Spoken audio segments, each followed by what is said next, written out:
Network for digital commerce ONDC। आइए जानते हैं कि ये सुर्खियों में क्यों है।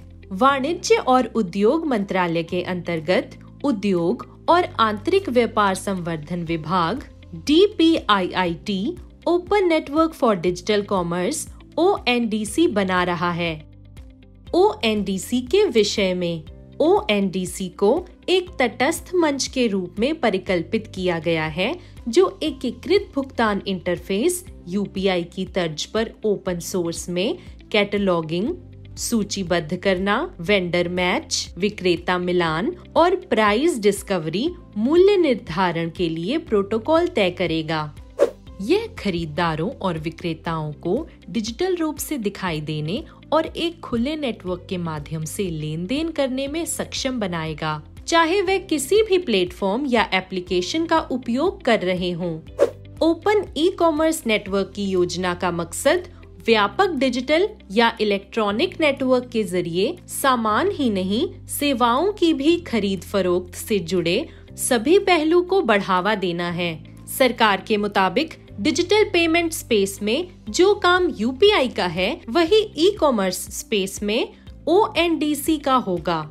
ONDC किसी प्लेटफॉर्म से जुड़ा नहीं होगा, बल्कि सबके लिए उपलब्ध होगा। अभी ई-कॉमर्स स्पेस प्लेटफॉर्म पर केंद्रित है, यानी प्रोडक्ट या सर्विस खरीदने और बेचने वालों का एक प्लेटफॉर्म पर होना या एक एप्लीकेशन का इस्तेमाल करना जरूरी है। ओपन सोर्स का क्या मतलब है? एक सॉफ्टवेयर या एक प्रक्रिया को ओपन सोर्स बनाने का मतलब है कि कोड या उस प्रक्रिया के चरणों को दूसरों को उपयोग, पुनर्वितरण और संशोधित करने के लिए स्वतंत्र रूप से उपलब्ध कराया जाता है।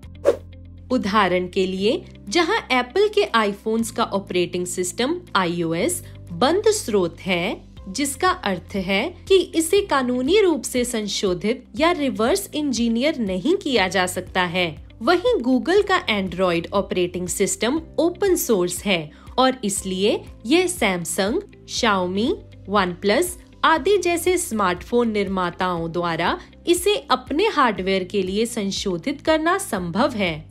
उद्देश्य डिजिटल कॉमर्स का लोकतंत्रीकरण करना तथा Amazon और Flipkart जैसे प्लेटफॉर्म केंद्रित मॉडल से एक खुले नेटवर्क को अपनाना।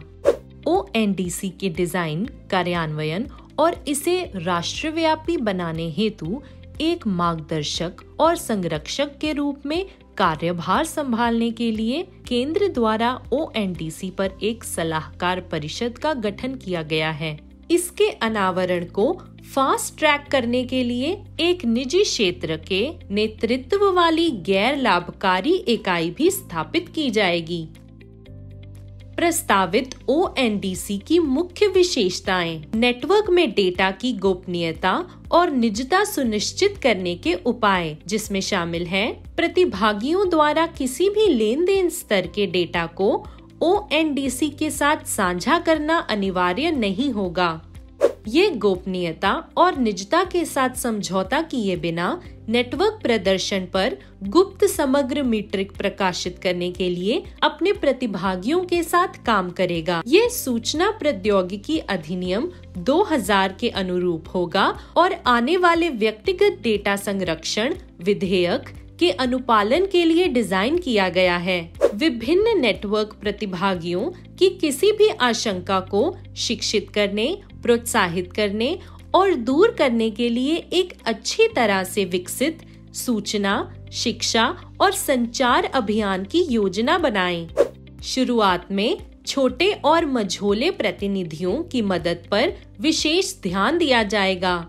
इसके समय के साथ एक आत्मनिर्भर इकाई के रूप में विकसित होने की उम्मीद है, जो अपने संचालन के लिए आय उत्पन्न कर सकेगा और प्रौद्योगिकी, प्रक्रियाओं और नेटवर्क विकास के निरंतर निवेश के लिए अधिशेष भी होगा।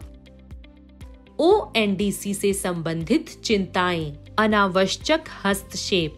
सामान्य तौर पर सरकारों को बाजारों में तभी हस्तक्षेप करना चाहिए जब स्पष्ट रूप से पहचाने जाने योग्य बाजार विफलता या साझा अवसंरचना निर्माण से बड़े पैमाने पर सामाजिक लाभ की प्राप्ति हो।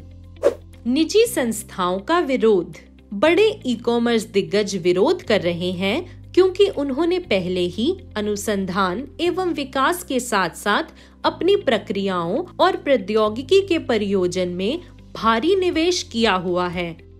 गोपनीयता और सुरक्षा संबंधी चिंताएं। इस तरह के खुले नेटवर्क से व्यक्तिगत डेटा का संग्रह हो सकता है, जिससे गोपनीयता की समस्या उत्पन्न हो सकती है और इसकी खुली प्रकृति इसे हैकर्स तक पहुंचा सकती है। ONDC के भावी लाभ। एकाधिकार की प्रवृत्ति को समाप्त करना। कई बड़ी ई कॉमर्स कंपनियों पर अपने प्लेटफॉर्म पर विक्रेताओं के बीच भेदभाव करने और कुछ विक्रेता संस्थाओं को, जिनमें वे अप्रत्यक्ष हिस्सेदारी रखते हैं, बढ़ावा देने का आरोप लगाया गया है। ONDC एकल नेटवर्क बनाने के लिए साइलो, जो स्वतंत्र रूप से संचालित होते हैं और जानकारी साझा करने से बचते हैं, को खत्म कर सबको समान अवसर देगा और व्यापारियों और उपभोक्ताओं को सशक्त बनाएगा।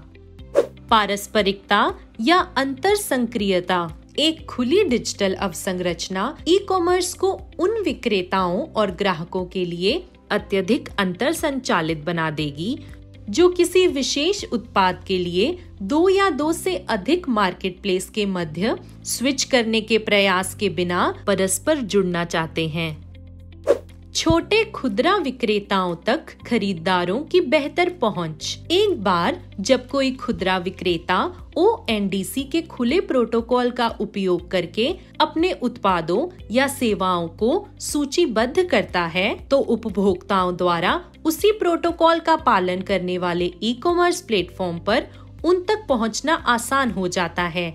लॉजिस्टिक्स क्षमता में बढ़ोतरी। यह संचालन के मानकीकरण में मदद करेगा और ये स्थानीय आपूर्तिकर्ताओं के समावेशन को बढ़ावा देगा, जो लॉजिस्टिक्स में दक्षता लाएगा और इससे उपभोक्ताओं के लिए मूल्य में वृद्धि होगी।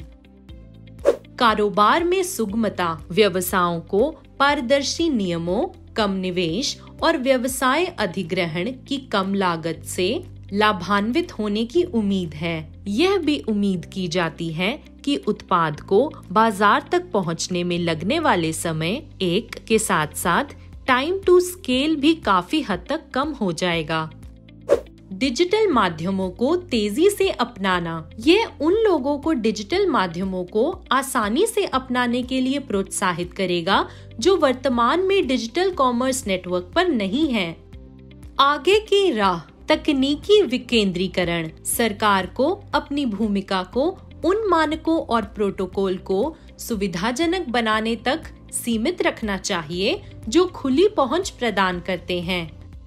न्यूनतम व्यक्तिगत डेटा संग्रह। डेटा एक्सचेंज प्रोटोकॉल को टकराव को कम करने के लिए डिजाइन किया जाना चाहिए, लेकिन यह स्पष्ट नियमों पर आधारित होना चाहिए जो उपभोक्ता के हितों की रक्षा करते हैं, यानी मंच को डिजाइन द्वारा गोपनीयता, प्राइवेसी बाय डिजाइन के सिद्धांतों पर बनाया जाना चाहिए। नई तकनीकों का उपयोग। उदाहरण के लिए ब्लॉकचेन जैसे साधनों का उपयोग तकनीकी सुरक्षा उपायों को तैयार करने के लिए किया जा सकता है, जिनकी सक्रिय सहमति के बिना अनदेखी नहीं की जा सकती। संदर्भ अनुप्रयोग। भीम ऐप के समान नेटवर्क को जैविक रूप से अपनाने के लिए गैर अनिवार्य संदर्भ अनुप्रयोगों का निर्माण किया जा सकता है, कड़ाई से तैयार किए गए नियमों के साथ पूरक, जैसे कि डेटा सुरक्षा, बिल पास करना और एक स्वतंत्र नियामक बनाना एक पूर्व शर्त यानी पूर्वापेक्षा होनी चाहिए।